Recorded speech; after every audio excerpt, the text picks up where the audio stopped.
Totally cooperating. Just relax. Not doing anything, and I'll cooperate. Sir, I will be very cooperative. All right, let's try that, please. That's not you on the 27th. Food line parking lot, Traveler's Rest. I don't think so. Look, man. Where's that? I don't know where Edna is. Yes, you do.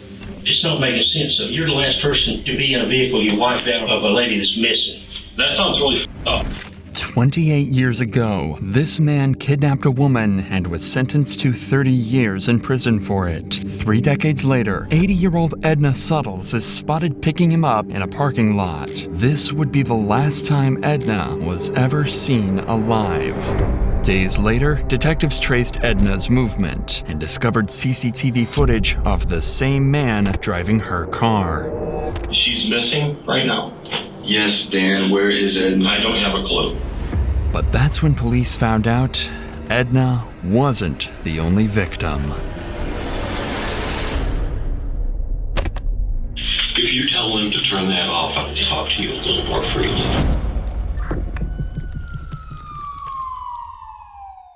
Sometime around 9 a.m. on August 27th, 80-year-old Edna leaves her home in Traveler's Rest to look after a friend. Hours later, 911 dispatchers receive a concerning call. Greenville County 911, what's your emergency? A sitter was supposed to show up to be with my mom today. Her name is Edna Suttles, and she didn't show up. This is not like her. She shows up like clockwork. So something's wrong. But this call was only the beginning of a long chain of mysteries. As officers arrived at Edna Suttles' home for a welfare check based on these reports, they received no response. There were no signs of a break-in, and Edna was nowhere to be seen. However, when police asked Edna's son, he pointed out that $50,000 worth of jewelry was missing from the home. More importantly, though, her car was missing too. If the cops could find that, they might be able to figure out where she had gone. This meant that finding Edna's vehicle would be the most instrumental step in this investigation, as it would give a clue about her last known whereabouts. Immediately, a hunt for Edna's car began, and 6 days later, it was found abandoned in the parking lot of a hotel in Traveler's Rest. This was odd, as Edna lived close by and didn't need to stay at a hotel. A check with the staff also revealed that no one under the name of Edna was staying there. So to get to the bottom of this mystery, the cops decided to try and trace back Edna's movement using CCTV cameras starting from her home.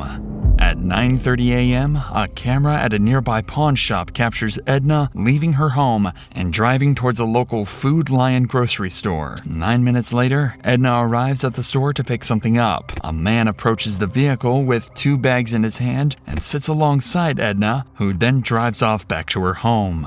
4 hours later at 1:43 p.m., Edna's car leaves her home again and arrives at the same Food Lion once more. But this time, the person exiting the driver's seat isn't Edna at all. It's the same old white man she picked up earlier, who immediately moves to his car and parks it next to Edna's. He then drags something out of her car, placing it into his. Initially, it was difficult to identify what the man moved from the Jeep to the Chevrolet, but after a frame-by-frame analysis, it wasn't a question of what was moved, but who. Because in a chilling discovery, officers would realize the footage showed the unmistakable golden hair of Edna Suttles. 4 minutes later, at 1:47 p.m., the man drives Edna's car into the hotel's parking lot and parks it in the same spot that the detectives found the vehicle in. He exits and begins wiping down the door and seats, trying to get rid of any evidence of his presence. By 2:14 p.m., the man returns to his vehicle at Food Lion and drives off, marking the last that was seen of Edna and the man. The most crucial part of this investigation is to now figure out who exactly the man in the video is. But due to the grainy footage and his distance from most cameras, this proved to be difficult, and the investigation seemed like it would come to a standstill. But detectives had an idea. Since the man exited the store with bags in his hand, a purchase was made, and this realization would be the most crucial breakthrough in the case. Immediately, officers began retrieving footage from inside the store, and when they reviewed it, they came to a harrowing realization. This was Daniel Prince, a man who only 24 years prior to this got put in a federal prison for kidnapping. 24 years prior to this incident, in 1997, Daniel was responsible for the kidnapping of a woman in Michigan. He had her tied up, shackled her hands, and it was by sheer luck that she managed to free herself before escaping. Even though he was sentenced to a maximum of 30 years for this crime, he was released by 2009 on parole. But the worst was yet to come. Daniel began working as a handyman for predominantly elderly single ladies, a demographic that not only matched his previous victim, but also that of Edna's. For officers, the realization now begins to settle in. They have a kidnapper on the run, and there might be a chance that he has kept Edna alive. Not knowing where she is, they had to act fast before this glimmer of hope dimmed. Even with this disturbing past, detectives didn't have enough evidence to press strong charges for kidnapping or murder. However, they had established probable cause for grand larceny involving Edna's Jeep. A warrant to arrest Prince and search his property was granted, and officers were quickly dispatched to Prince's residence to take him into custody. Totally cooperating. Just relax. Not doing anything. Not cooperating. All right, okay. Stand up on your feet. Stay right there. Yeah. Sir, I will be very cooperative. Despite the number of heavily armed officers that just descended on Prince's property, he remained noticeably calm and composed, as if he had a plan to escape this predicament. The following footage was analyzed by our in-house criminal research specialist and retired detective to shed some light on key techniques and strategies used during the questioning. When he is brought into the interrogation room, the detectives start with a relaxed, friendly conversation, a tactic used to put suspects at ease. They don't want him to know they've caught him on camera just yet. What do you do now? I do a lot of home remodeling, home repairs. I lay a lot of tile. I got a customer base that has me doing stuff. Okay, so why Boston, North Carolina, come all the way down from, say, Michigan or Wisconsin? Okay, here, this is really easy. I'm originally from the east side of the state of Michigan, but I was in prison in Michigan for a while, and when I paroled to the west side of the state. Okay. What'd you get locked up for? Because you said you got paroled. I was locked up for a kidnapping charge. Okay. And I did 13 and a half years for that. Oh, wow. I did 1.5 years for a false statement on a vehicle title. You know, when they're not sure if they're going to make something, they want something to hold you with. So the false statement, that's all that was. The kidnapping, I was doing some bad shit that I shouldn't have been doing, but I shouldn't have gotten kidnapping, but I was doing some bad shit. What kind of shit? What shit have you gotten?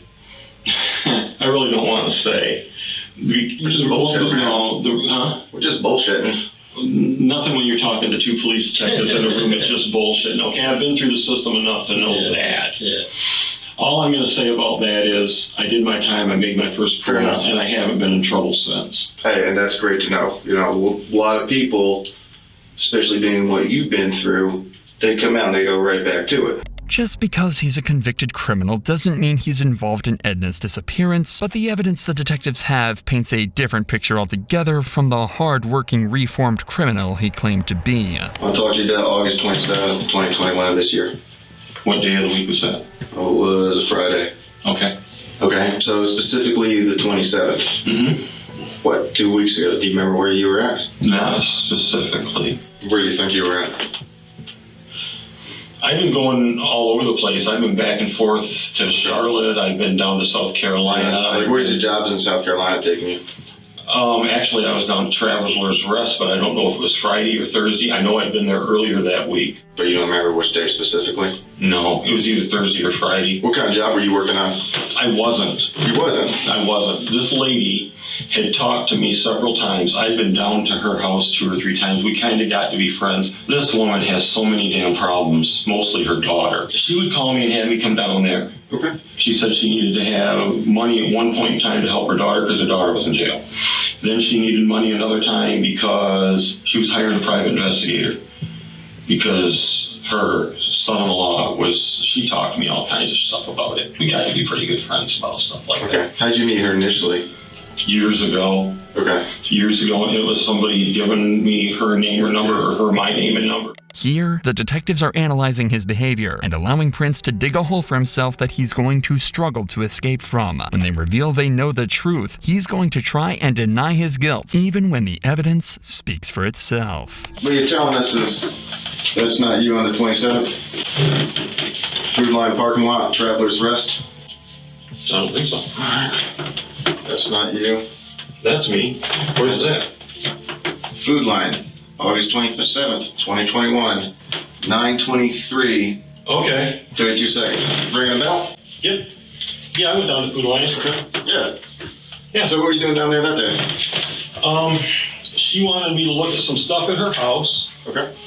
And she picked me up at Food Lion because she wanted me with her when she was gonna go meet some guy for private investigator. Okay. Yeah. Tell us about that. She wanted me to meet her down there. Okay. She was nervous because she says, I'm not sure I trust this guy. And she knows I've been in the military. And she says, will you meet me? She wanted me to see if this guy was going to meet her where he was supposed to meet her. Do you know where?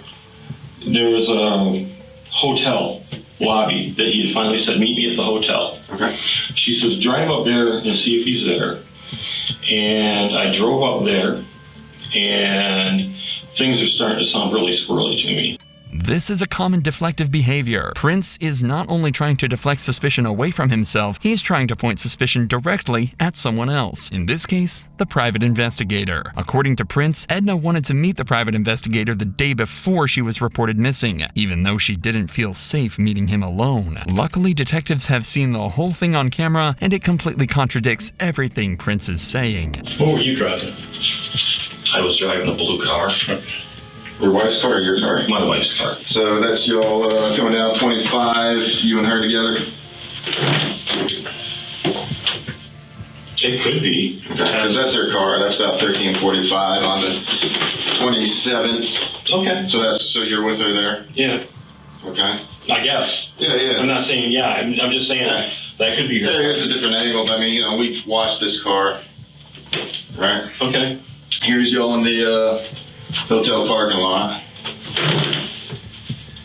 Okay. Yeah? Oh, look.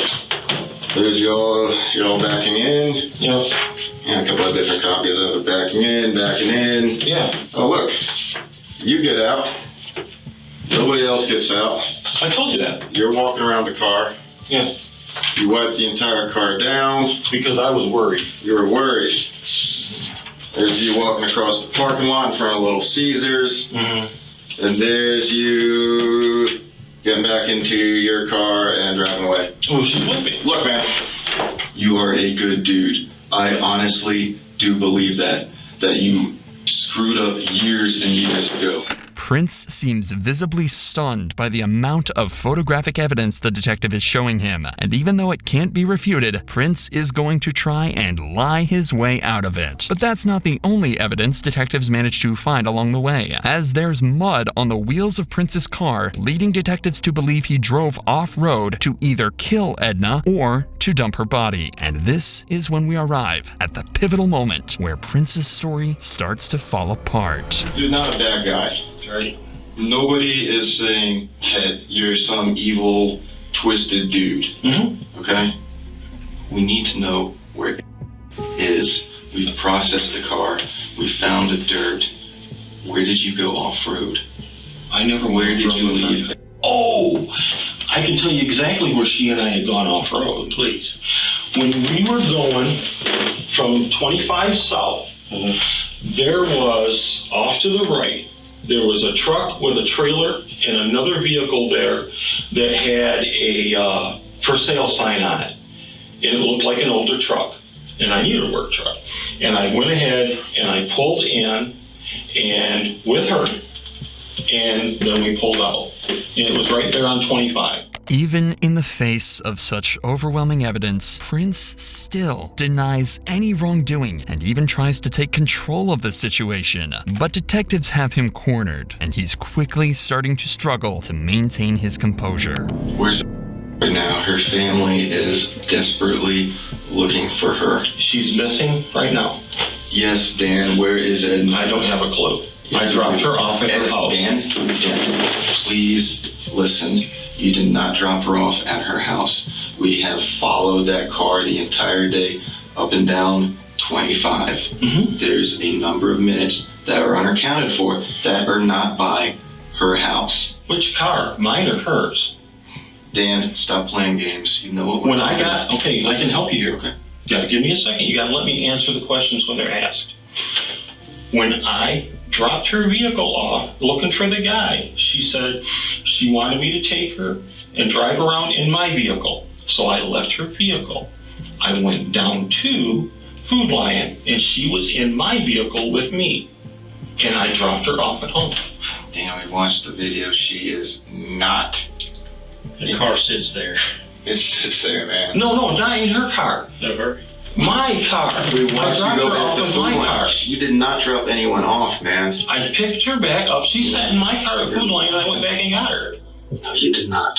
The detectives are beginning to apply more pressure on Prince, knowing everything he's telling them is a lie. But he continues to stay on the defense, even trying to brush off the fact that he might have destroyed potential evidence. I don't know where it is. Yes, you do.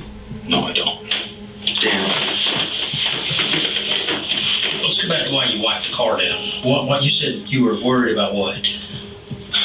The only thing I did was because I knew I'd been in and out of her car all the time with her.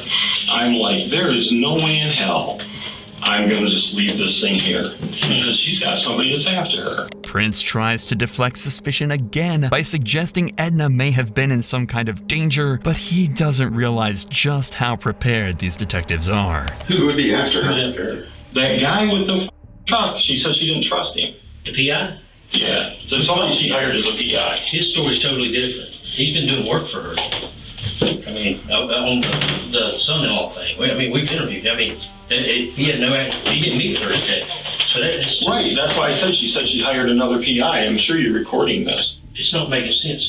I mean, you're the last person to be in a vehicle you wiped out of a lady that's missing.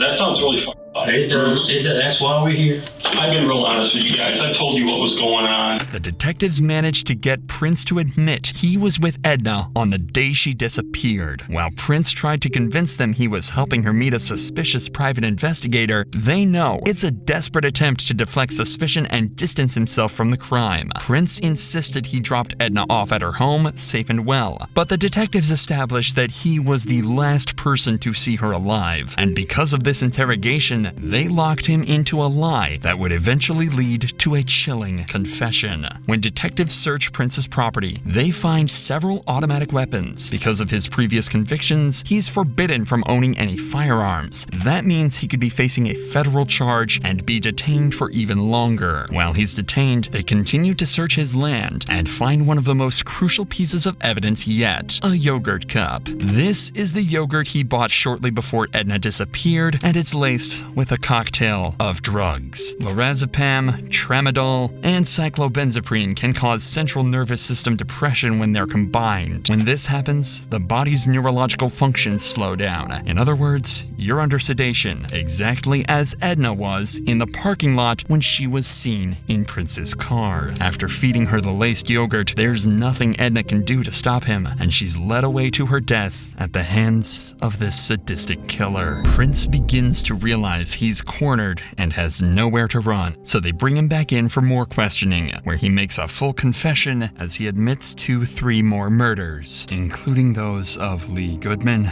Dolores Sellers and her daughter, Nancy Rigo. The first victim was Dolores. Daniel had euthanized Dolores Sellers at the request of her daughter, Nancy Rigo. However, Nancy began to have second thoughts and wanted to contact the police, putting her directly in the crosshairs of Daniel Prince, a mentally disturbed serial killer. Nancy Rigo was now his second victim. Even worse is the fact that for several years, Daniel began receiving Nancy's social security checks because she had given him her power of attorney. Moreover, the search of Daniel's property would also reveal several of Nancy's documents. Since 2017, after her murder, Daniel pretended to be Nancy by sending her family emails and messages in an attempt to prevent them from thinking that she was dead. Daniel's third victim was Lee Goodman, who allegedly attempted to rob him, according to Daniel. Much like Nancy and Edna, her body was disposed of in some desolate area. And finally, Daniel's fourth and final victim was Edna Suttles, whose body would be found 1 year later on May 16, 2022, in a grave close to Daniel's home in Rutherford County. Although decomposed, officers were able to positively identify it as Edna and return the body to her loved ones. But even in the face of his crimes, he would never let go of his chance to leverage as much information as he could. There was quite a lot of stuff found in your B house. There could be a million explanations for some of that stuff, and I don't want to jump to conclusions. And if there's something that happened that you didn't intend to happen, let's talk about it. There are things that have to happen, and there are things that are going to happen. And I'm a realist, and I have acceptance with this. I would like a little bit of control in how they happen. If you tell them to turn that off, I will talk to you a little more freely. When they turn the cameras off, Prince makes a final attempt to take control and influence the outcome in his favor. Daniel Prince avoided a trial by making a deal with authorities. He would tell them about the location of Edna's body, and in turn, his case would go federal because of the better living conditions in federal prisons. Not only that, but he would also avoid the death penalty and instead receive a life sentence. One would think that the detectives were naive to turn off their cameras and not record Daniel's confession, but unbeknownst to Prince, the investigators keep the backup audio recording running after shutting down the camera. This is the chilling confession he made. Okay, let's put it this way. A person I was very good friends with wanted to do something to put someone basically out of their misery that was very closely related to them. That's one body. That person started having an extreme amount of guilt over this and decided they were going to go tell what had happened. That's the second body. There's a third body that I did not kill, and I knew that they'd be getting Social Security disability for the rest of their life. So I got rid of said bodies, for example, so that I could continue to use the card. By any chance, while he's getting on